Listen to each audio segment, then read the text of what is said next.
الحمد لله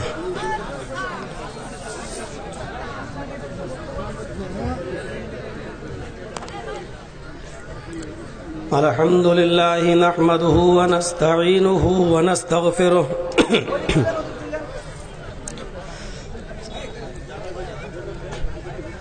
ونعوذ بالله من شرور أنفسنا ومن سيئات أعمالنا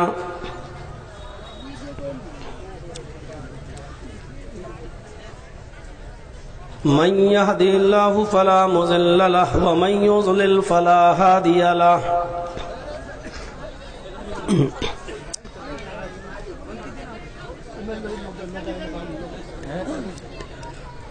وأشهد أن لا إله إلا الله وحده لا شريك له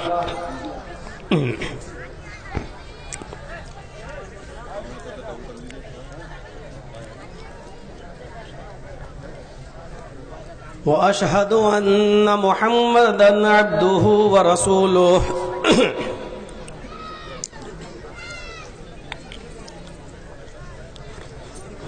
أما بعد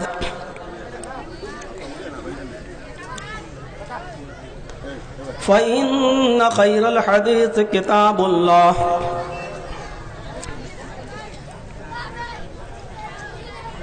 وخير الهدي هدي محمد صلى الله عليه وسلم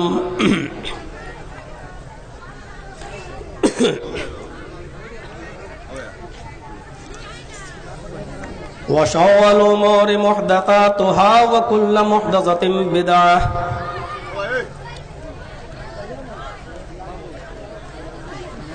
وكل بدعة ضلالة وكل ضلالة في النار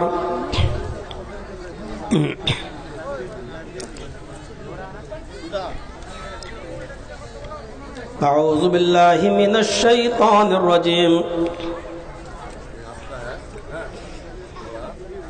بسم الله الرحمن الرحيم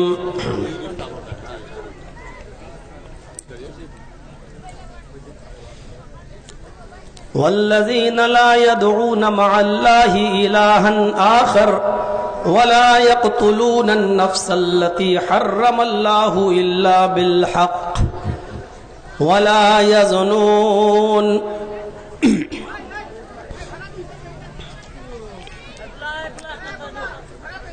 رب اشرح لي صدري ويسر لي أمري واحلل عقدة من لساني يفقهوا قولي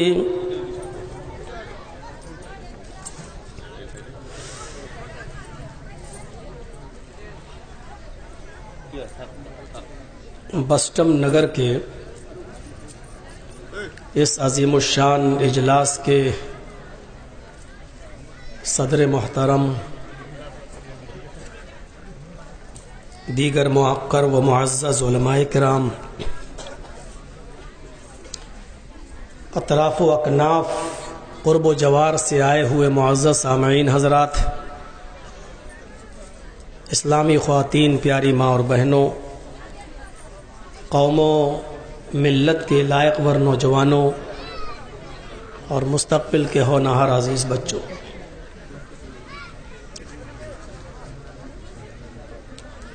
دو روزہ پروگرام کا یہ آج آخری دن ہے۔ آپ نے کل بھی سنا ہے، کل جو خطیب آئے تھے انہوں نے اپنی پرمغز تقریر سے اور اپنے خطاب سے آپ کو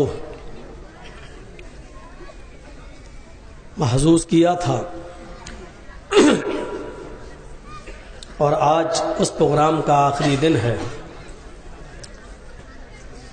12 دسمبر۔ آج بھی آپ سن رہے ہیں۔ اللہ تبارک و تعالی سے دعا ہے کہ الہ العالمین ہم سبھی لوگوں کو جو باتیں کہی جا چکی ہیں، کہی جا رہی ہیں، ان سبھی باتوں پر کہنے والوں کو بھی اور سننے والوں کو بھی عمل کی پوری پوری توفیق عطا فرمائے۔ مجھے کچھ اشارے ملے ہیں سماج اور سوسائٹی میں کن چیزوں کی ریل پیل ہے، کن چیزوں کی بھرمار ہے،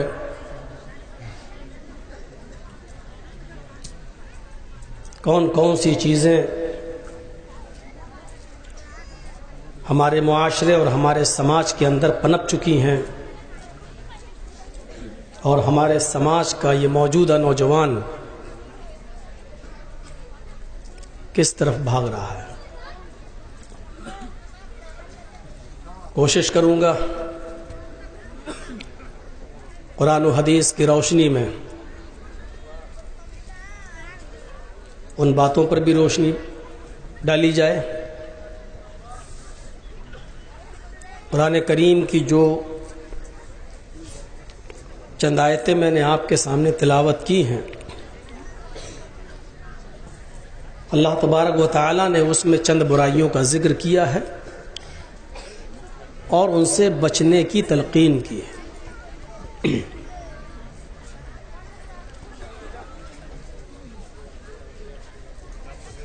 سچے اور مومن بندوں کے جو اوصاف اللہ تبارک و تعالی نے بتائے ہیں،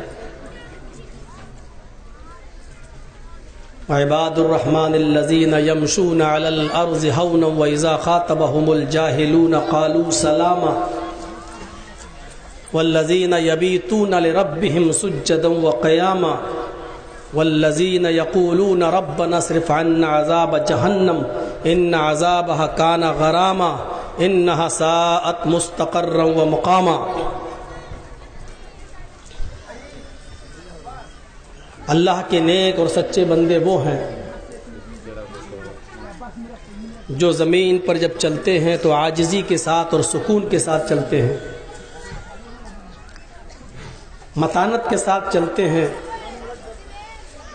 ان کی چال میں، ان کی رفتار میں تکبر نہیں ہوتا، غرور نہیں ہوتا، گھمنڈ نہیں ہوتا۔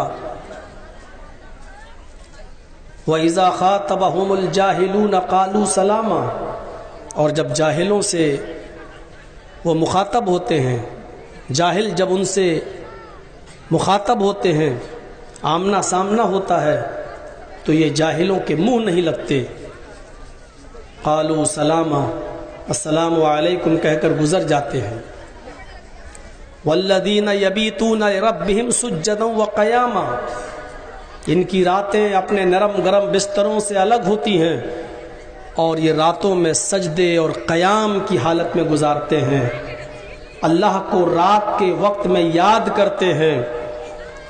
والذین یقولون ربنا اصرف عنا عذاب جہنم، اور جہنم سے پناہ مانگتے رہتے ہیں، کہتے رہتے ہیں اپنی زبان سے کہ اے اللہ جہنم کے عذاب سے ہم کو چھٹکارا عطا فرما، ہمیں نجات عطا فرما، انہا کان غراما، تیرا عذاب بہت ہی زیادہ سخت ہے اور چمٹنے والا ہے۔ والذین اذا انفقوا لم يسرفوا ولم يقتروا وكان بین ذلک قواما، اور اللہ کے نیک اور سچے بندے وہ ہیں جب خرچ کرتے ہیں تو حد سے زیادہ نہیں، فضول خرچی نہیں کرتے، ولم یقتروا، اور کنجوسی بھی نہیں کرتے، بخیلی بھی نہیں کرتے۔ اللہ نے اگر ان کو رزق دیا ہے، پیسہ دیا ہے، دولت دیا ہے، تو وہ حد سے زیادہ نہیں لٹاتے، اور اپنے گھر والوں پر جتنا خرچ کرنا چاہیے اتنا کرتے ہیں، اس میں کنجوسی بخیلی نہیں کرتے۔ وَكَانَ بَيْنَ ذَلِكَ قَوَامًا، دونوں کے بیچ میں، درمیان میں رہتے ہیں، نہ زیادہ خرچ نہ زیادہ بخیلی، دونوں کے بیچ میں رہتے ہیں۔ اس کے بعد اللہ تعالیٰ نے کیا فرمایا؟ وَالَّذِينَ لَا يَدْعُونَ مَعَ اللَّهِ إِلَٰهًا آخر، جو صرف ایک اللہ کی عبادت کرتے ہیں، اللہ کے علاوہ کسی اور کو نہیں پکارتے، اللہ کے ساتھ کسی اور کو شریک نہیں کرتے۔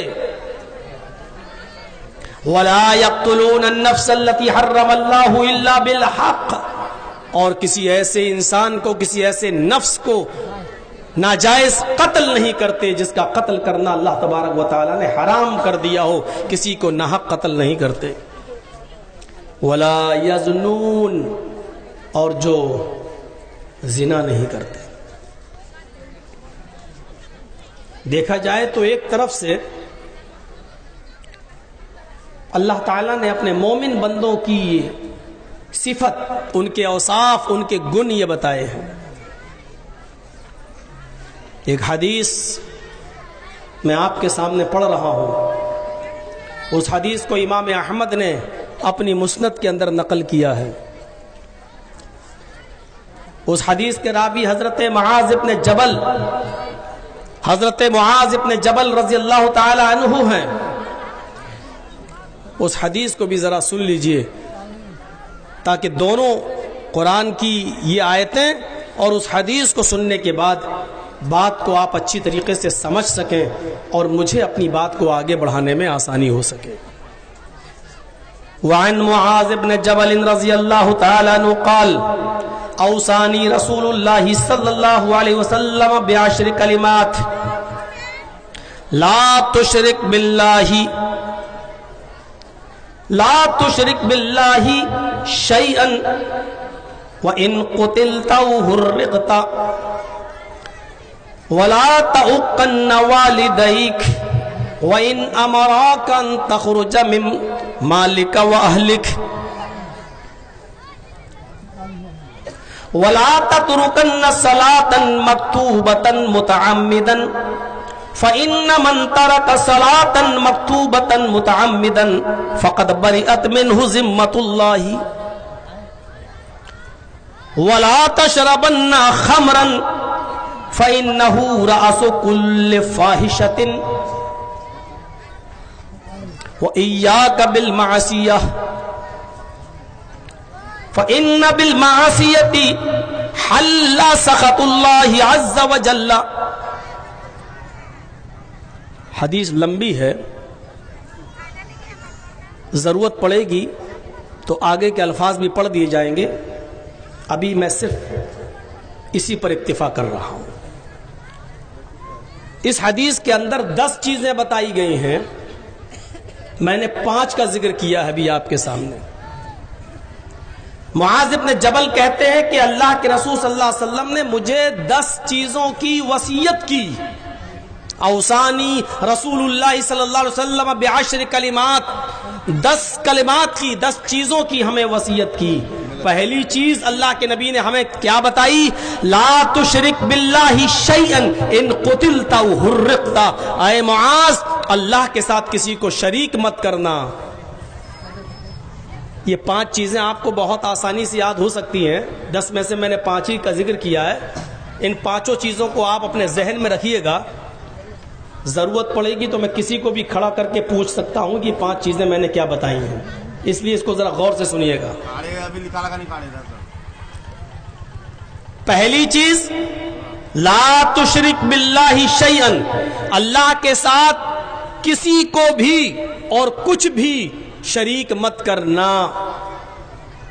ان قتلت او حرقت، چاہے تمہیں قتل کر دیا جائے یا تمہیں جلا کر راکھ کر دیا جائے، آگ میں جلا دیا جائے، اپنے آپ کو قتل کروا لینا، آگ میں جلا لینا، لیکن اللہ کے ساتھ کسی کو شریک نہیں کرنا۔ یہ پہلی چیز۔ دوسری چیز، سماج کے اندر یہ برائی بھی بہت ہے۔ دوسری چیز وَلَا تَعُقَّنَّ وَالِدَيْكَ، اپنے ماں باپ، والدین میں دونوں چیزیں شامل ہیں، ماں اور باپ دونوں۔ وَلَا تَعُقَّنَّ وَالِدَيْكَ، اپنے ماں اور باپ دونوں میں سے کسی کی نافرمانی مت کرنا، کسی کی حکم عدولی مت کرنا۔ وَإِنْ أَمَرَاكَ أَن تَخْرُجَ مِنْ أَهْلِكَ وَمَالِكَ، اگرچہ یہ تمہیں تمہارے ماں اور باپ تمہیں تمہارے گھر اور تمہیں تمہارے مال سے بے دخل کر دیں اور یہ کہہ دیں کہ اپنا مال اور اپنے بیوی بچے چھوڑ کے بھاگ جاؤ، اگرچہ وہ تمہیں تمہارے اہل و عیال اور بیوی بچوں اور تمہارے مال و دولت سے بے دخل کر دیں، اس کے باوجود گھر چھوڑ دینا، مال و دولت قربان کر دینا، اپنے بیوی بچوں کو ترک کر دینا، لیکن اپنے ماں اور باپ کی نافرمانی نہیں کرنا۔ بہت سخت بات ہے، آؤں گا بھی میں، ابھی تو صرف ترجمہ کر کے ایک ذہن بنا رہا ہوں آپ کا، تشریح پہ آؤں گا۔ دو چیزیں، پہلی چیز شرک مت کرنا، دوسری چیز ماں باپ کی نافرمانی مت کرنا، تیسری چیز وَلَا تَتْرُكَنَّ صَلَاةً مَكْتُوبَةً مُتَعَمِّدًا، کبھی بھی کسی بھی حال میں فرض نماز کو قصدن عمدن جان بوجھ کر مت چھوڑنا۔ اور سب کے اندر نون تاکید بانون ثقیلہ لگا ہوا ہے، لا تترکن، لا تترک نہیں کہا، لا تترکن، ہرگز کسی بھی حال میں، ہرگز کوئی بھی فرض نماز صلاتن مکتوبتن متعمدن قصدن عمدن جان بوجھ کر ترک مت کرنا، چھوڑنا نہیں۔ کیوں؟ فَإِنَّ، کیوں؟ من ترک صلاتن متعمدن مکتوبتن متعمدن فقد بریت منہ ذمۃ اللہ، جو قصدن عمدن جان بوجھ کر فرض نماز کو چھوڑ دیتا ہے، فقط بریت منہ ذمۃ اللہ، تو اللہ تعالیٰ کی اس کے اوپر کوئی ذمہ داری نہیں رہتی، اللہ تعالیٰ کی ذمہ داری سے وہ ہٹ جاتا ہے، اللہ بری ہو جاتا ہے، اب اللہ کے اوپر اس کی کوئی ذمہ داری نہیں ہے، وہ مرے کٹے سڑے کہیں بھی جائے، اللہ کے اوپر اب اس کی کوئی ذمہ داری نہیں ہے۔ اب تھوڑا سا خاموشی بننا چاہیے، کافی دیر ہو گئی مجھے بولتے ہوئے۔ تین چیزیں، اور چوتھی چیز معاشرے کا ناسور، وَلَا تَشْرَبَنَّ خَمْرًا، کسی بھی حال میں کبھی بھی شراب کو مت ہاتھ لگانا، شراب مت پینا۔ اور اس کی وجہ کیا بتائی؟ فَإِنَّهُ رَأْسُ كُلِّ فَاحِشَةٍ، ہر کھلی ہوئی برائی کی جڑ ہے، ہر فحش اور گندے کام کی جڑ ہے یہ سب شراب۔ فَإِنَّهُ رَأْسُ كُلِّ فَاحِشَةٍ، ہر فحش، ہر گندے اور ہر گھٹیا، ہر گندے کام کی جڑ ہے، ہر گندے کام کی سردار ہے یہ شراب۔ چار چیزیں، پانچویں چیز وَإِيَّاكَ بِالْمَعَاصِيَةِ فَإِنَّ بِالْمَعَاصِيَةِ حَلَّ سَخَطُ اللَّهِ، معصیت، گناہ اور اللہ کی نافرمانی کے کوئی بھی کام مت کرنا، اس سے دور رہنا۔ فَإِنَّ بِالْمَعَاصِيَةِ حَلَّ سَخَطُ اللَّهِ، جس سوسائٹی میں، جس معاشرے میں، جس سماج میں اللہ کی نافرمانی کے کام زیادہ ہونے لگتے ہیں، حَلَّ سَخَطُ اللَّهِ عَزَّ وَجَلَّ، اس علاقے اور اس بستی پر اللہ کا عذاب حلال ہو جاتا ہے، اللہ کا غصہ حلال ہو جاتا ہے، اللہ رب العالمین کا عذاب اس بستی پر فرض ہو جاتا ہے، اللہ رب العالمین اس بستی پر کبھی بھی اپنا عذاب نازل کر سکتا ہے، اس بستی کو کبھی بھی اپنے عذاب سے ہلاک و برباد کر سکتا ہے، حلال ہو جاتا ہے اللہ پر اس جگہ پر، اس بستی پر اپنے عذاب کو نازل کرنا۔ پانچ چیزیں،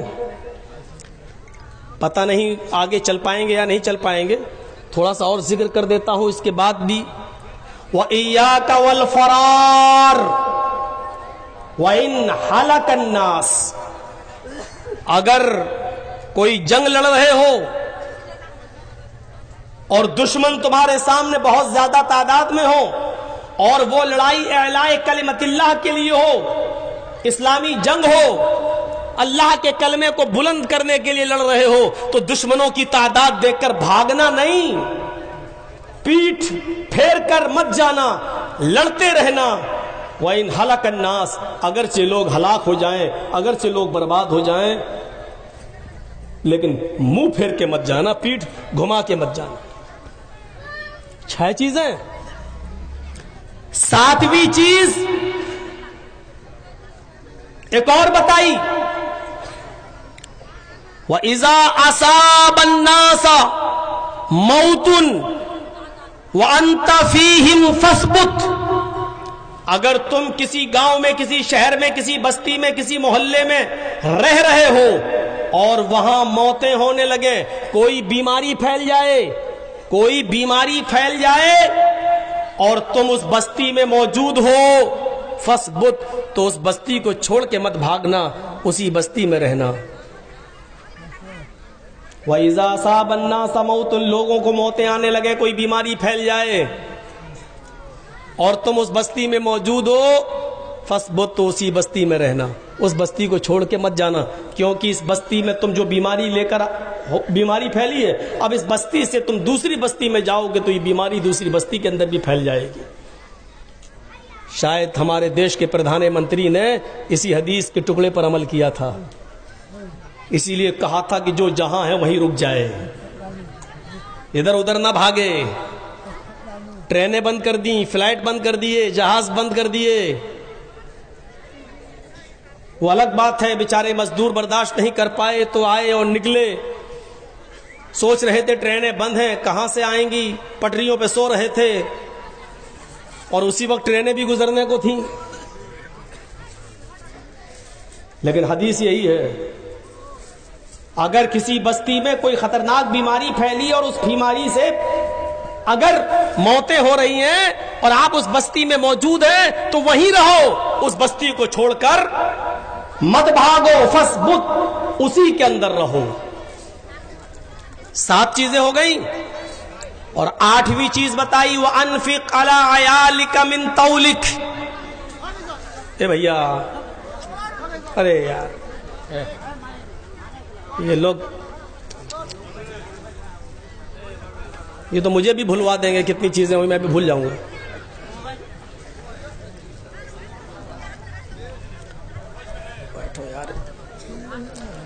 وَأَنفِقْ، 8ویں چیز پر غور کرنا، وَأَنفِقْ عَلَىٰ عَيَالِكَ مِن طَوْلِكَ، اپنے بیوی بچوں پر ان کی ضرورت کے مطابق خرچ کرنا، من طولک، حیثیت کے مطابق، استطاعت کے مطابق، اپنی طاقت بھر ان کے اوپر خرچ کرنا، اپنا ہاتھ روکنا نہیں۔ بیوی کو جتنی ضرورت ہو اس کی ضرورت پوری کیجئے، بچوں کو جتنی ضرورت ہو پوری کیجئے۔ خوش ہو رہی ہوں گی ہماری ماں بہنیں، مولانا صاحب نے بہت اچھی بات بتائی، جا کے کہیں گی آج اپنے گھر سے، دیکھا نہیں مولانا صاحب نے کتنی اچھی بات بتائی، خرچ کرو، کنجوسی کرتے ہو۔ 8 چیز، لیکن شاید آگے والی چیز پر وہ ناراض ہو جائیں۔ 9ویں چیز اللہ کے رسول نے بتائی، وَلَا تَرْفَعْ عَنْهُمْ عَصَاكَ أَدَبًا، اپنے اہل و عیال بیوی بچوں کے اوپر ایک ڈنڈا ان کی گردن پر رکھے رہنا۔ لا ترفع عنہم عصاک، اپنے لاٹھی کو اور اپنے ڈنڈے کو ان کے اوپر سے ہٹانا نہیں۔ ادبن، ادب سکھاتے رہنا، ادب کے طور پر، یعنی جب وہ حد سے آگے بڑھ جائیں اور شریعت کی پامالی کرنے لگے اور تمہارے بستر پر کسی ایسے شخص کو بیٹھنے کی اجازت یا لیٹنے کی اجازت دے جو تم پسند نہیں کرتے ہو، تو پھر تم ان کو ہلکی مار بھی سکتے ہو۔ مولانا صاحب پہلے والی بات تو صحیح تھی، دوسری تم نے بہت خطرناک بتائی۔ یہ حدیث ہے، یہ 9 چیزیں ہو گئیں۔ لا ترفع عنہم عصاک ادبا، ان کے اوپر ادب کی لاٹھی رکھے رہنا۔ اور 10ویں چیز بتائی، وَأَخِفْهُمْ فِي اللَّهِ، اللہ سے ان کو ڈراتے رہنا، اللہ کے بارے میں ان کو ڈراتے رہنا، دیکھو یہ سچ ہے، یہ جھوٹ ہے، یہ غلط ہے، یہ صحیح ہے، یہ کرو گے تو جنت میں جاؤ گے، یہ کرو گے تو جہنم میں جاؤ گے، اس کے قریب نہ جاؤ، یہ کام کرو، اللہ کے سلسلے میں ان کو ڈراتے رہنا، وَأَخِفْهُمْ فِي اللَّهِ، اللہ کے بارے میں ان کو ڈراتے رہنا، قرآن و حدیث کی باتیں ان کو بتاتے رہنا۔ یہ 10 باتیں اس حدیث کے اندر بتائی ہیں۔ اوصانی رسول اللہ صلی اللہ علیہ وسلم بعشر کلمات، حضرت معاذ کہتے ہیں کہ 10 چیزوں کی نصیحت وصیت اللہ کے رسول نے ہمیں کی ہے۔ اس میں پہلی چیز پر آئیے آپ، لا تشرک باللہ شیئا ان قتلت او حرقت، اللہ کے ساتھ کسی کو شریک مت کرنا، کچھ بھی، ذرا سا بھی، چاہے تمہیں قتل کر دیا جائے۔ بعض محدثین نے قتلتا لکھا ہے، قتلتا، چاہے تمہیں قتل کر دیا جائے، اور بعض محدثین نے اس کو باب تفعیل میں لے کر پڑھا، ان قتلتا، جب قتلتا پڑھ دیا جائے تو اس معنی میں کچھ اور اضافہ ہو جائے گا، الفاظ کی زیادتی معنی کی زیادتی پر دلالت کرتی ہے۔ ان قتلتا، چاہے تمہیں قتل کر دیا جائے، لیکن اگر یہ پڑھا جائے ان قتلتا تو اس کا ترجمہ ہوگا چاہے تمہیں ٹکڑے ٹکڑے کر دیا جائے، قیمہ قیمہ کر دیا جائے۔ ایک تو یہ ہوتا کہ تمہاری گردن اڑا دی گئی، نہیں، قتل کرنے کے بعد تمہارے جسم کو قیمہ قیمہ کر دیا جائے، بوٹی بوٹی کر دیا جائے، ٹکڑے ٹکڑے کر دیا جائے، یہ کروا لینا، لیکن اللہ کے ساتھ کسی کو شریک مت کرنا۔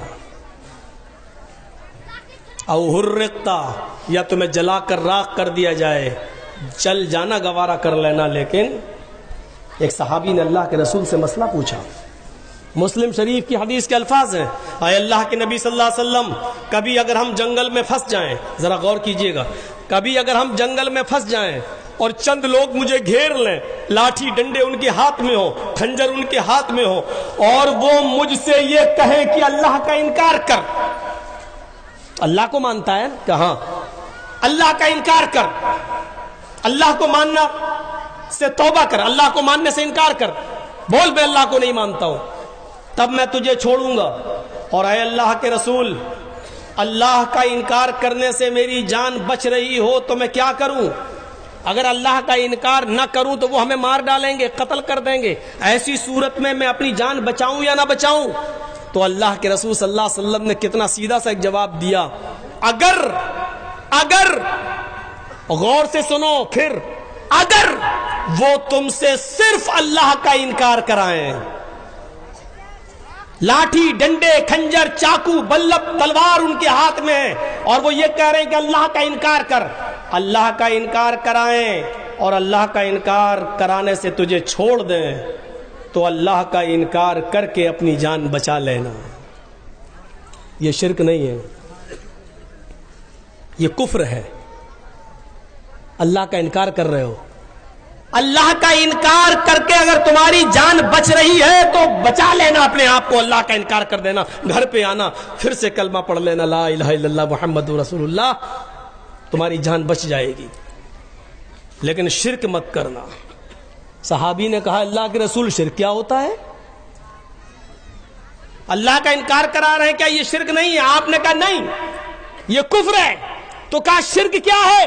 تو اللہ کے نبی نے فرمایا اگر وہ اللہ کا انکار کرائیں تو انکار کر کے جان بچا لینا، لیکن اگر وہ یہ کہے کہ مجھے سجدہ کر، جنگل میں اگر وہ یہ کہے کہ مجھے سجدہ کر، یا میرے سردار کو سجدہ کر، یا میرے معبودان باطلہ جن کی ہم پوجا کرتے ان کو سجدہ کر، اگر وہ یہ کہے اللہ کا انکار کرا کے اگر تیری جان بچ رہی ہے تو اللہ کا انکار کر دینا، لیکن اگر وہ یہ کہے مجھے یا میرے مالک کو یا میرے سردار کو سجدہ کر یا میرے معبود کو سجدہ کر، تو پھر تم ہرگز سجدہ مت کرنا، چاہے وہ تمہیں قتل کر دیں، مار دیں یا جلا دیں، ٹکڑے ٹکڑے کر دیں، قیمہ قیمہ بنا دے تمہارا، اپنے آپ کو جلا لینا، بوڈی بوڈی کرا لینا، ٹکڑے ٹکڑے کرا لینا، لیکن اللہ کے علاوہ کسی اور کو سجدہ نہیں کرنا۔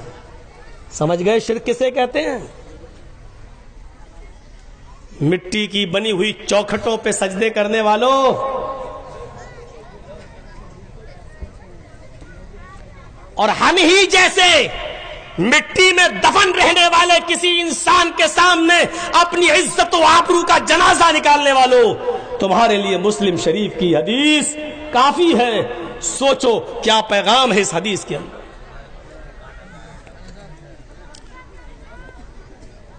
حضرت لقمان اپنے بیٹے سے کہہ رہے ہیں یا بنی لا تشرک باللہ ان الشرک لظلم عظیم. آئے میرے لختے جگر، آئے میرے بیٹے، کبھی اللہ کے ساتھ کسی اور کو شریک مت کرنا. ان الشرک لظلم عظیم، شرک سب سے بڑا گناہ ہے، شرک سب سے بڑا ظلم ہے. ظلم، میرا حق مار کر آپ کسی اور کو دے دیں تو یہ مجھ پر ظلم ہے. عبادت کرنا اللہ کا حق ہے، سجدہ اللہ کے سامنے کیا جائے یہ اس کا حق ہے، دعا اس سے مانگی جائے یہ اس کا حق ہے، لیکن یہ حق مار کر آپ کسی اور کو دے دیں تو یہ اللہ پر سب سے بڑا ظلم ہے، اور اسی کو شرک کہا گیا، اور شرک کو سب سے بڑا ظلم کہا گیا. بیچ میں ڈسٹرب کریں گے تو کیسے کام چلے گا؟ آپ لوگ خاموشی سے ڈالتے جائیے بھائی، جو کو جھولی میں ڈالنا. جس مقصد سے جلسہ ہو رہا ہے اللہ تعالیٰ آپ کو بھی اجر عظیم سے نوازے. ڈالے.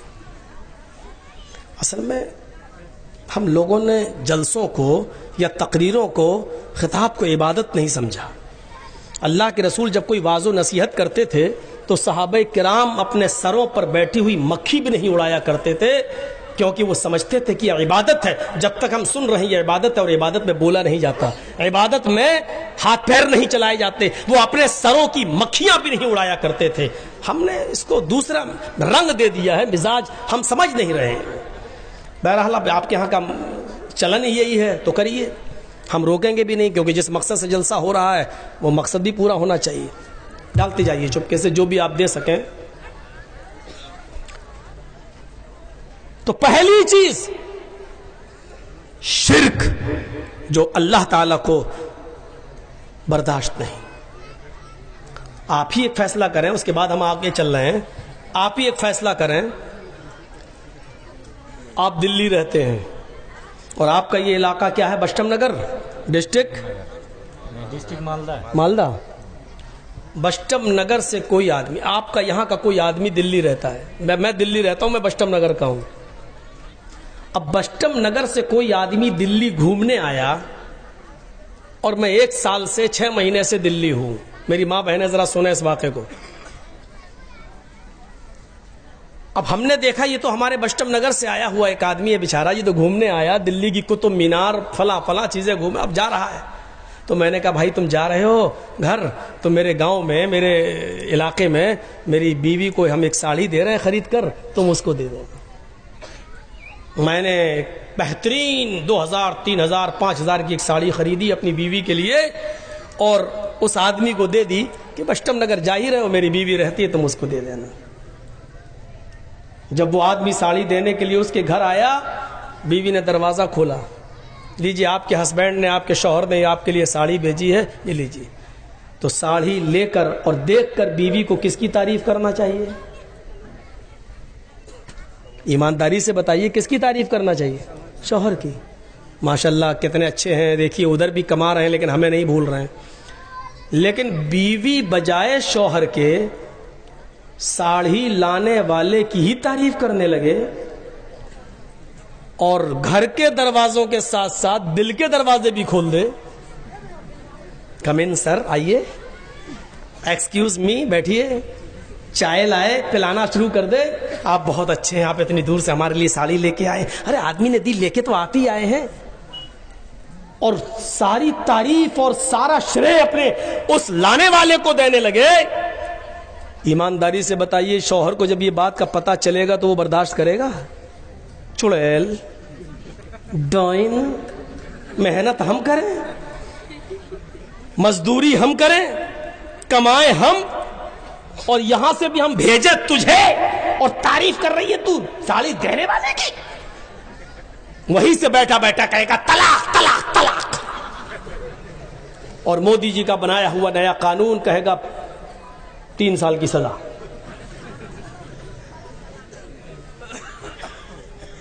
آپ اپنی چھوٹی سی، اپنی بیوی کی چھوٹی سی بے غیرتی برداشت نہیں کر سکتے. ساڑی دی آپ نے اور تعریف کر رہی ہے وہ لانے والے کی. آپ اتنی سی بے غیرتی برداشت نہیں کر سکتے اور دلی بمبئی بیٹھے ہوئے طلاق طلاق طلاق کا فرمان جاری کر دیتے ہیں. تو اللہ تعالیٰ اس بے غیرتی کو کیسے برداشت کرے گا کہ زمین میں نے بنائی, آسمان میں نے بنایا, بغیر ستون کے اور بغیر کھمبوں کے میں نے آسمان کی چھت لٹکا دی. 9 کروڑ 30 لاکھ میل کی بلندی پر میں نے سورج کو معلق کر دیا. 1 crore 40 lakh degree centigrade یہ گرمی روزانہ سورج ہمیں دیتا ہے. 2,40,000 میل کی بلندی پر چاند کو معلق کر دیا. رات ہم دیتے ہیں تمہارے آرام کے لیے. جب تمہاری تھکن اتر جاتی ہے تو ہم تمہیں صبح بیدار کر دیتے ہیں, تم پھر محنت کرتے ہو. ہم تمہارے اناجوں میں, ہم تمہارے کھیتوں میں اناج پیدا کرتے ہیں, بارش ہم برساتے ہیں, اناج کا دانہ ہم بڑا کرتے ہیں. تم گیہوں کا 1 دانہ زمین میں ڈالتے ہو, اس کو 100 دانے ہم بناتے ہیں. تم چاول کا 1 دانہ زمین میں ڈالتے ہو, اس کے 100 دانے ہم بنا دیتے ہیں. نکاح کر کے تم بیوی کو صرف رخصت کر کے اپنے گھر لاتے ہو. تم رات میں ہلکی سی محنت کرتے ہو, لیکن تمہاری شرمگاہ سے نکلنے والے پانی کے حقیر قطرے کو تمہاری آنکھوں کا تارا ہم بناتے ہیں. ہڈیاں ہم بناتے ہیں, اس کی پسلیاں ہم بناتے ہیں, اس کا گھٹنا ہم بناتے ہیں, اس کا انگوٹھا ہم بناتے ہیں, اس کا فنگر ہم بناتے ہیں, اس کی آنکھیں ہم بناتے ہیں. سوچنے اور سمجھنے کے لیے اس میں دماغ ہم دیتے ہیں, ہم دیتے ہیں. اَيَحْسَبُ الْإِنسَانُ أَن يُتْرَكَ سُدًى أَلَمْ يَكُن نُطْفَةً مِّن مَّنِيٍّ يُمْنَىٰ ثُمَّ كَانَ عَلَقَةً فَخَلَقَ فَسَوَّىٰ فَجَعَلَ مِنْهُ الزَّوْجَيْنِ الذَّكَرَ وَالْأُنثَىٰ أَلَيْسَ ذَلِكَ بِقَادِرٍ عَلَىٰ أَن يُحْيِيَ الْمَوْتَىٰ. ہڈیاں ہم بنائیں, بنا سوا کر درست ہم کریں, خون ہم دوڑائیں, ہزاروں تاروں کا دماغ میں کنیکشن ڈال کر چمکتے ہوئے ٹیوب لائٹ آنکھوں کی شکل میں ہم دیں. یہ سارے کام ہم کریں, اور جب یہ 9 مہینے کے بعد بچہ جب تمہاری بیوی کے پیٹ سے باہر آئے تو کہہ دو اس کو بریلی والے نے دیا, اس کو اجمیر والے نے دیا, اس کو بدایوں والے نے دیا, اس کو کچھوچا والے نے دیا, اس کو پھلواری والے نے دیا. میرے بھائیو, اللہ رب العالمین اس بے غیرتی کو کیسے برداشت کر سکتا ہے؟ سارے کام ہم کریں, اور جب جیتا جاگتا بیٹا پیدا ہو تو کہہ دو کہ یہ فلاں نے دیا, فلاں نے دیا, فلاں نے دیا. ان الذین تدعون من دون اللہ لن یخلقوا ذبابا. اللہ کو چھوڑ کر تم جن کو پکارتے ہو, جن سے دعائیں کرتے ہو, جن سے منتیں اور ضمانتیں مانگتے ہو, یہ سارے کے سارے مل جائیں. لن یخلقوا ذبابا, یہ سب کے سب مل کر ایک مکھی بھی پیدا کرنے کی طاقت نہیں رکھتے, کہ بچہ پیدا کرنا تو بہت دور کی بات.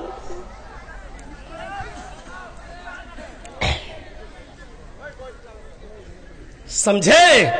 شرک کی ہلکی سی تشریح اتنی کافی ہے, ہمیں سمجھنا چاہیے شرک کیا ہے.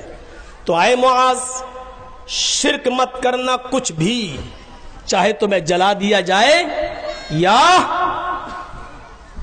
مار دیا جائے, قتل کر دیا جائے, پہلی چیز. دوسری چیز پر آئیے نوجوانوں, آج بہت سی نصیحتیں تمہیں ملیں گی. وَلَا تَعُقَّنَّ وَالِدَيْكَ وَإِنْ أَمَرَاكَ أَن تَخْرُجَ مِنْ أَهْلِكَ وَمَالِكَ. دوسری چیز, اپنے ماں باپ کی کبھی نافرمانی مت کرنا, چاہے وہ تمہیں تمہارے گھر بار سے, تمہارے مال و دولت سے نکال دیں. حضرت اسماعیل علیہ السلام کا واقعہ سنے ہے نا, کہیں رہنے لگے. ابراہیم علیہ السلام جب اپنے بیٹے سے ملنے گئے, دروازے کو دستک دی, اسماعیل علیہ السلام کی بیوی نے دروازہ کھولا, سامنے بوڑھا آدمی کھڑا ہے. اسماعیل کی بیوی نہیں جانتی تھی کہ یہ میرے سسر ہیں, دیکھا نہیں تھا. اس بستی میں اسماعیل علیہ السلام نے ایک شادی کر لی تھی. حضرت ابراہیم علیہ السلام نے سلام کیا، اس عورت نے جواب دیا، اسماعیل کی بیوی نے۔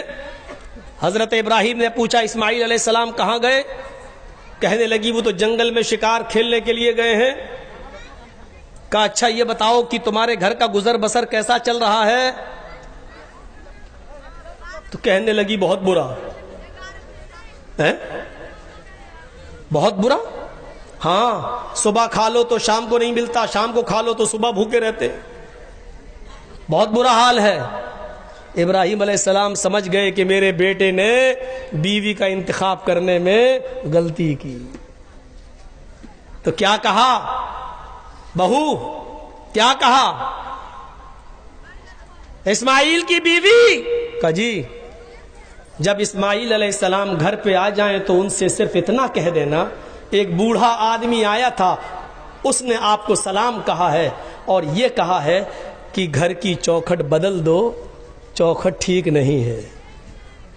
اب وہ بیوی دیکھتی ہے، کہتی چوکھٹ تو ٹھیک ہے، دروازہ بھی ٹھیک ہے، یہ بڈھا سٹیا گیا، اس کا دماغ خراب ہو گیا، چوکھٹ بالکل صحیح ہے، سردیوں میں دھوپ آتی ہے، گرمیوں میں ہوا آتی ہے، چوکھٹ تو سب ٹھیک ہے، یہ بڈھا سٹیا گیا۔ اسماعیل علیہ السلام جب گھر میں آئے تو بیوی نے پورا واقعہ سنایا تھا کہ ایک بڈھا آیا تھا۔ کہا اچھا کیا ہوا؟ کہا اس نے آپ کو سلام کہا۔ اچھا اور کیا کہا؟ سمجھ گئے کہ میرے باپ تھے۔ کہا اور کیا کہا؟ انہوں نے مجھ سے پوچھا کہ گھر کی کا حال کیسا چل رہا ہے؟ تو میں نے کہا بہت برا، صبح کھا لو تو شام کو نہیں ملتا، شام کو کھا لو تو صبح نہیں ملتا۔ تو انہوں نے کہا کہ اچھا ٹھیک ہے، تمہارے شوہر آ جائیں تو ان سے کہہ دینا ایک بڈھے نے سلام کہا ہے اور یہ کہا کہ گھر کی چوکھٹ ٹھیک نہیں ہے، چوکھٹ بدل لو۔ کہا کیا کہا؟ کہا گھر کی چوکھٹ بدل دو، سٹیا گیا تھا بڈھا۔ اسماعیل نے کہا بڈھا نہیں سٹیایا، تم سٹیا گئی ہو۔ کہا کیا ہوا؟ کہا میرے باپ نے چوکھٹ بدلنے کا حکم دیا، جانتی ہو چوکھٹ سے کیا مراد ہے؟ میری بیوی وہ میرے باپ تھے اور چوکھٹ تم ہو۔ تم نے کہا کہ بہت برا حال چل رہا ہے، یعنی تم نے یہ نہیں کہا اللہ نے مجھے جس حال میں رکھا ہے ہر حال میں اللہ کا شکر۔ میرے باپ نے کہا چوکھٹ بدل دو، یہ چوکھٹ ٹھیک نہیں ہے، یعنی میرے باپ نے تمہیں طلاق دینے کا حکم دیا ہے۔ آئے میری بیوی، میں اپنے باپ کی نافرمانی نہیں کر سکتا ہوں اور ابھی میں تمہیں طلاق دیتا ہوں۔ چوکھٹ بدل دی۔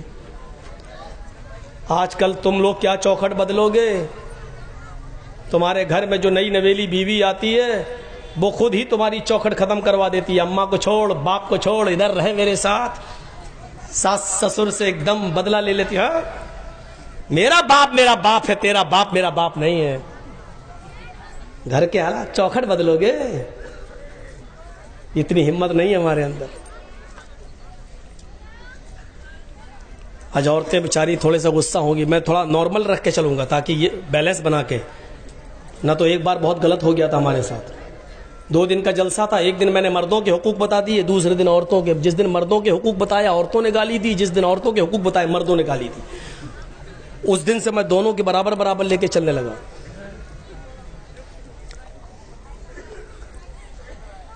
تو یہ ہوتا ہے، طلاق دے دی۔ اسماعیل علیہ السلام نے جب دوسری شادی کی، ایک بار پھر گئے ابراہیم علیہ السلام، دروازہ کھٹکھٹایا، دوسری والی بہو جو نئی آئی تھی گھر سے نکلی۔ جی کون؟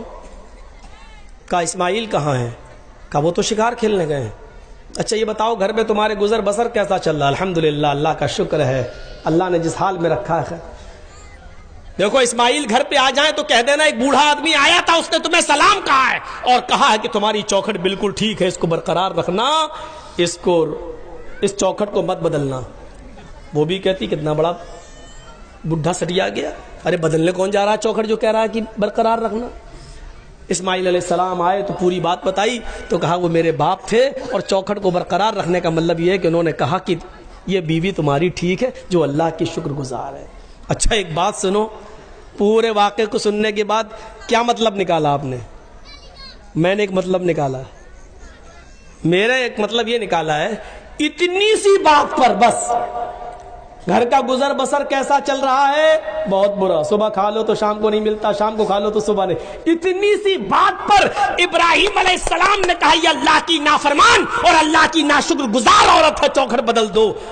آج کل کی طرح ہر بات میں نافرمانی کرنے والی عورتیں ہوتی تو کیا حالت ہوتی؟ چلے آئے صبح سے پہلے مہینے کی تنخواہ لے کے ہاتھ ہلاتے ہوئے چلے آئے, فیئر اینڈ لولی نہیں لائی گئی, پونڈس نہیں لائے, کریم نہیں لائے. ارے ساڑی لے کے آنا چاہیے تھی. جب سے آئی ہوں تمہارے گھر میں تب سے پریشانی تو رہتی ہوں, کیا دیا تم نے؟ ہر بات پر روزانہ 20 اگر گنو تو گن نہیں پاؤ گے کتنی نافرمانی ہو سے.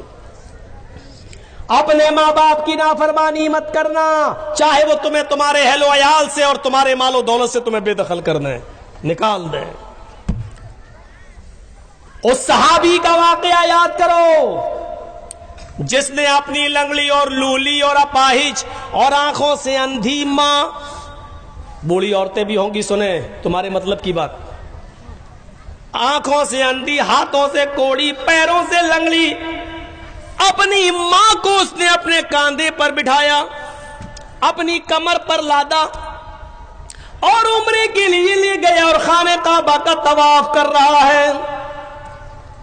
اس زمانے میں ویل چیئر نہیں تھی, بٹھال دیا اور طواف کر لیا, اپنے کاندھوں پر اٹھایا, پیٹھ پر لادا اور طواف کرایا. ایک چکر ہو گیا, 2 چکر ہو گیا, تیسرا چکر ہو گیا, چوتھا چکر ہو گیا, 5واں چکر ہو گیا, 6واں چکر پورا اور 7واں چکر لگاتے لگاتے اس کی مٹھ بھیڑ حضرت عمر سے ہو گئی. 7ویں چکر میں عمر فاروق مل گئے. اس نے کہا امیر المومنین یہ میری ماں ہے, میں نے اپنی بوڑھی ماں کو اپنے کاندھے پر بٹھا رکھا ہے, اپنے پیٹھ پر لادا ہے اور میں کعبے کا طواف کر رہا ہوں. 7واں چکر ہے, اس کے بعد میں صفا اور مروہ کا چکر بھی لگاؤں گا, سعی بھی کروں گا. امیر المومنین میری ماں لیٹرین کرتی ہے, اس کی گندگی کو میں صاف کرتا ہوں. میری ماں ہاتھوں سے کوڑی ہے, میں اپنے ہاتھ سے کھانا بنا کر اپنی ماں کو کھلاتا ہوں. اس کے منہ میں دانت نہیں ہے, میں اپنے منہ میں روٹی کو چباتا ہوں, نرم کر کے میں اپنی ماں کے منہ میں ڈال دیتا ہوں. میں اپنی ماں کے کپڑے دھلتا ہوں, اپنے ماں کا پیشاب و پائخانہ صاف کرتا ہوں. امیر المومنین کیا ابھی بھی میں نے اپنی ماں کا حق ادا نہیں کیا؟ کیا اب بھی مجھ سے باز پرس ہوگی؟ کیا ابھی بھی میں نے اپنی ماں کا حق ادا نہیں کیا؟ حضرت عمر فرماتے ہیں آئے میرے دوست میں کیسے بتاؤں؟ اس نے کہا امیر المومنین سچ بتائیے, کیا ابھی بھی میں نے اپنی ماں کا حق ادا نہیں کیا؟ حضرت عمر کہتے ہیں نہیں. کہا امیر المومنین کتنا حق ادا کروں, کتنی خدمت کروں تب جا کر حق ادا ہوگا؟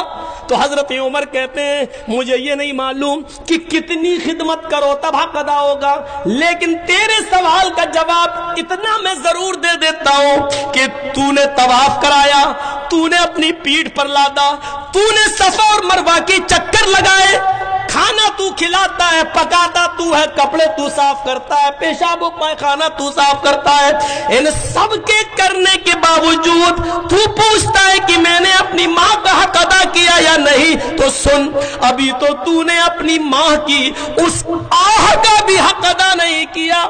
جب تو اپنے ماں کے پیٹ سے پیدا ہو رہا تھا, جب تجھے تیری ماں جن رہی تھی, ڈلیوری کے وقت جب تیری ماں تجھے جن رہی تھی, پیدا کر رہی تھی, درد کی وجہ سے تجھے پیدا کرتے وقت جو درد عورت کو جو بچے کی پیدائش کے وقت درد ہوتا ہے, اس درد کے موقع پر تیری ماں کی منہ سے جو پہلی آواز نکلی آہ, ابھی تو نے اپنی ماں کی اس پہلی آہ کا بھی حق ادا نہیں کیا.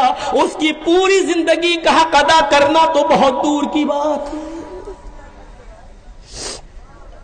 اس واقعے سے اندازہ لگا سکتی آج کی نوجوان نسل اپنی ماں کی وہ کتنی خدمت کر رہی ہے, اور تم اپنی ماں کو اس وقت چھوڑ دیتے ہو اپنی بیوی کے کہنے پر جب اس وقت اس کو تمہاری سب سے زیادہ سخت ضرورت ہوتی ہے. تصور کریں آپ.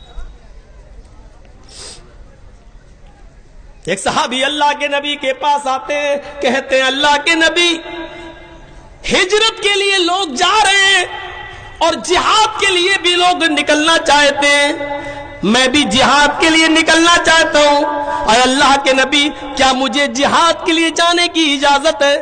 اللہ کے رسول پوچھتے احی والداک، کیا تمہاری ماں اور باپ زندہ ہیں یا ان دونوں میں سے کوئی ایک زندہ ہے؟ اس نے کہا ہاں۔ آپ نے فرمایا تب تم جہاد کے لیے نہیں جا سکتے، جہاد سب سے بڑا اسلامی رکن، جہاد اسلام کا ایک شعار، جہاد اسلام کا ایک اہم فریضہ، جہاد اسلام کا ایک بڑا رکن میرے بھائیوں، لیکن اتنا بڑا رکن کہ اللہ کے نبی نے فرمایا کہ جو میدان جنگ میں قتل کر دیا جائے، کافر کے ہاتھ مارا جائے، اس کے خون کا پہلا قطرہ گرتے ہی اللہ اس کے سارے گناہ معاف کر دیتا ہے، اور شہید کو جب قیامت کے دن میدان محشر میں اٹھایا جائے گا، اس کے جسم سے خون ٹپک رہا ہوگا، اللہ دیکھ کر کہے گا اے فرشتوں میں اپنے بندے کا کیا حساب و کتاب لوں، یہ تو میری راہ میں اپنی زندگی لٹا کر چلا آیا، جاؤ میں نے اس کو بغیر حساب و کتاب کی جنت میں داخل کر دیا۔ یہ اتنا بڑا مقام رکھنے والا یہ جہاد کا حق، لیکن اللہ کے نبی پوچھ رہے ہیں کہ تمہارے ماں باپ زندہ ہیں؟ اس نے کہا ہاں۔ آپ نے فرمایا تب نہیں جا سکتے، پہلے اپنے ماں اور باپ کی خدمت کرو یا ان سے اجازت لو پھر تم جا سکتے ہو۔ غور کریے ماں باپ کا مقام و مرتبہ۔ ایک دور تھا برامکہ کے اولو العزم نوجوان پورے بغداد پر چھائے ہوئے تھے۔ ذرا اس واقعے کو سنیے، آپ کے رونگٹے کھڑے ہو جائیں گے۔ برامکہ کے اولو العزم پورے بغداد پر مسلط تھے، ان کی قوت و طاقت نے لوہا منوا لیا تھا، ان کی حکومت کے چرچے چار دانگ عالم میں پھیلے ہوئے تھے، لوگ ان کی طاقت کے چرچے کرتے تھے۔ اچانک برامکہ کے ان اولو العزم لوگوں کے اوپر خلیفہ ہارون رشید کا عتاب نازل ہوتا ہے، خلیفہ ہارون رشید کا عتاب نازل ہوتا ہے، اور برامکہ کے یہ نوجوان گرفتار کر لیے جاتے ہیں اور جیل کے اندر ڈال دیے جاتے ہیں۔ برامکہ کے جن نوجوانوں کو گرفتار کیا گیا، ان نوجوانوں میں فضل ابن یحییٰ اور یحییٰ برمکی، فضل ابن یحییٰ یعنی فضل اور ان کے باپ یحییٰ، یہ دونوں بھی گرفتار کر لیے گئے۔ فضل اور ان کے باپ یحییٰ یہ دونوں گرفتار کر لیے گئے اور یہ دونوں میرے بھائیوں جیل کے اندر ڈال دیے گئے۔ فضل کو اپنی گرفتاری کا کوئی وہ نہیں تھا، ملال میں ہو گیا، لیکن میرے بوڑھے ماں باپ کو بھی ڈال دیا گیا جیل کے اندر۔ یحییٰ بہت پکے نمازی تھے، تہجد گزار تھے، نیک تھے۔ فضل ابن یحییٰ نے اپنے باپ کی حالت دیکھی، یا اللہ جیل کے اندر تو گرم پانی کا انتظام نہیں ہے، اور ٹھنڈ کی ان راتوں میں صبح میرے باپ اٹھیں گے تو ان کو ٹھنڈے پانی سے وضو بنانا پڑے گا۔ تو جانتے ہو فضل ابن یحییٰ نے کیا کیا؟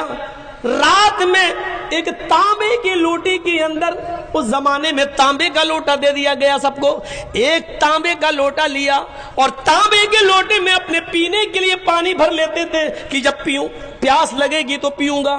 لیکن فضل کا حال یہ تھا کہ وہ رات میں پانی پیتے نہیں تھے، بلکہ رات بھر اس پانی کو کمبل اٹھا کر، گرم چادر اٹھا کر اس تانبے کے لوٹے کو اپنے پیٹ سے چپکا لیتے تھے کہ میرے پیٹ کی گرمی سے صبح فجر کی نماز کے وقت تک اس پانی میں تھوڑی سی گرمی آ جائے گی، کچھ تو گرم ہو جائے گا، اور اس گرم پانی کو وہ فجر کی نماز کے وقت اپنے باپ کو دے دیا کرتے تھے، اے ابو جان اس سے وضو بنائیے۔ میرے پیارے ساتھیوں غور کرو، علامہ یافعی نے اس واقعے کو اپنی کتاب میراث الجنان کے اندر نقل کیا ہے۔ آپ اندازہ لگا سکتے ہیں ایسے ایسے نوجوان گزرے جو اپنے باپ کے ٹھنڈے پانی سے وضو کرنے کو بھی یہ سمجھتے تھے کہ میرے باپ کو بخار نہ آ جائے، بیمار نہ ہو جائے، زکام نہ ہو جائے، تو وہ رات بھر اس تانبے کے لوٹے کو اپنے پیٹ سے چپکائے رہتے تھے تاکہ کچھ تو گرمی آ جائے گی اور میرے باپ کو کچھ تو گرم پانی ملے گا۔ میرے بھائیوں یہ تھی ماں باپ کی خدمت کرنے کا ایک طریقہ۔ آج ہم ذرا اندازہ لگائیں اور سوچیں کہ ہم اپنے والدین کے ساتھ یہ سلوک کرتے ہیں؟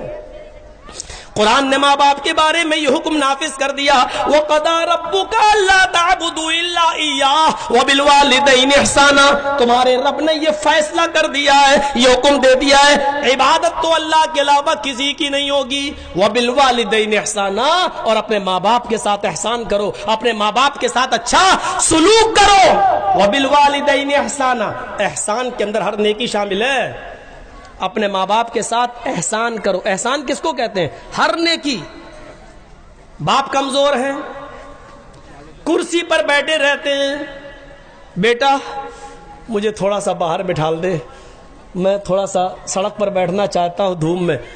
احسان میں یہ نیکی شامل ہے کہ بیٹا آئے اپنے باپ کو سہارا دے اور باہر کرسی لگا دے اور اپنے باپ کو کرسی پر بٹھا کر دھوپ میں بٹھا دے، باپ کے ہاتھ پیر نہیں چل رہے تو باپ کو نہلا دے، ان کے جسم پر صابن لگا دے۔ باپ کی طبیعت بہت زیادہ خراب ہے، ان کے پاس اتنی دولت نہیں کہ وہ اپنا علاج کرا سکیں، لیکن بیٹے کے پاس دولت ہے، بیٹے احسان میں یہ نیکی بھی شامل ہے کہ بیٹا اپنے پاس سے اپنے باپ کا مکمل علاج کرا دے۔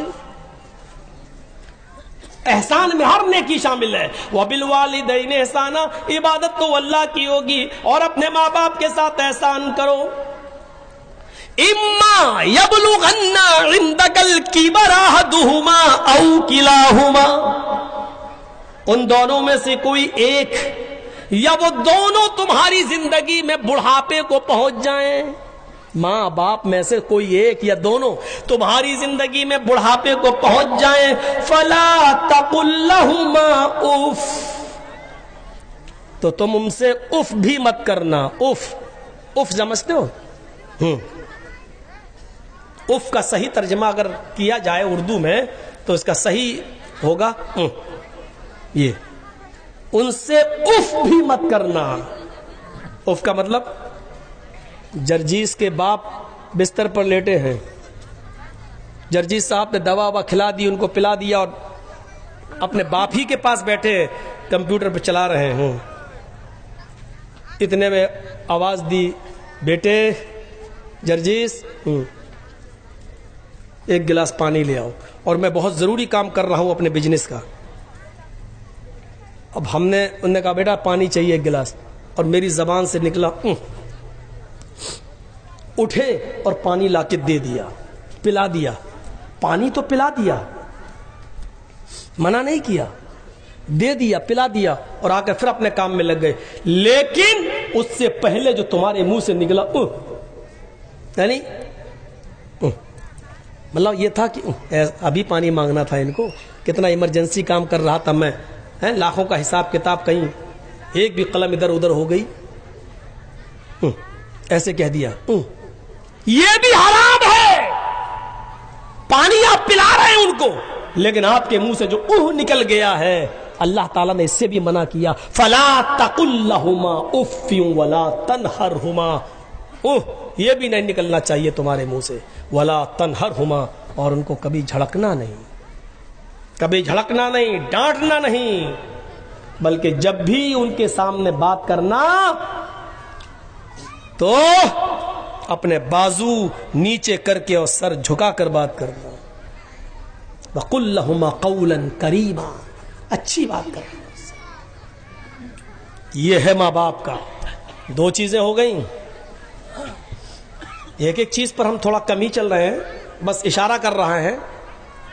لا تشرک باللہ شیئا ان قتلت او حرقت ولا تعقن والدیک وان امراک ان تخرج من اہلک ومالک۔ تیسری چیز پہ آئیے، اور تیسری چیز آپ سب سے گزارش کر رہا ہوں، تیسری چیز کے بعد چوتھی چیز ضرور سن لینا، اس کے بعد آپ کو میری طرف سے کوئی رکاوٹ نہیں ہوگی، آپ بیچ میں بھی جانا چاہیں تو چلے جانا، لیکن یہ دو چیزیں اور جو ہیں وہ ضرور سن لینا۔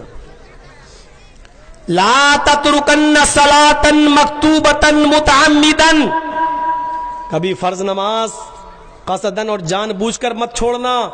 فإن من ترک صلاۃ مکتوبۃ متعمدا فقد بریت منہ ذمۃ اللہ، جو فرض نماز جان بوجھ کر چھوڑ دیتا ہے اس کے اوپر سے اللہ کی ذمہ داری ختم ہو جاتی ہے، اللہ کی کوئی ذمہ داری نہیں رہتی۔ فرض نماز اس کا مطلب یہ ہے کہ سنتیں کبھی کبھی چھوٹ جائیں تو کوئی مذائقہ نہیں، لیکن فرض نماز کبھی نہیں چھوڑنا چاہیے۔ مسجد میں جماعت بالکل کھڑی ہو رہی ہے، آپ کو اپنے باپ کو دکھانے کے لیے ہاسپٹل لے جانا ہے، ڈرائیور آ چکا ہے اور آپ کو معلوم ہے کہ بہت زیادہ ایمرجنسی نہیں ہے، فوراً مسجد میں جائیے، کم سے کم امام کے پیچھے فرض پڑھ لیجئے، سنتیں مت پڑھیے، نکل جائیے اور اپنے باپ کو ہاسپٹل لے جائیے، لیکن نماز پڑھنا ہے۔ ہاں ایمرجنسی ہے، بہت زیادہ ہے تو پہلے لے جائیے، ہاسپٹل میں ایڈمٹ کر دیجئے، اس کے بعد میں پڑھ لیجئے۔ ضروری نہیں ہے کہ اس وقت آپ مسجد ہی تلاش کرتے پھریں، جہاں جگہ مل جائے وہاں پڑھ لیجئے آپ، لیکن نماز پڑھنا ہے۔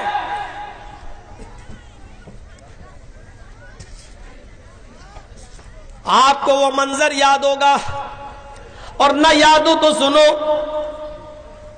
قاضی شرح کا بیٹا ایک مدرسے میں پڑھتا تھا، نماز کی اہمیت بتا رہا ہوں میں۔ قاضی شرح، حضرت علی نے قاضی بنایا تھا، زبردست فیصل جج۔ قاضی شرح کا بیٹا مدرسے میں پڑھتا تھا،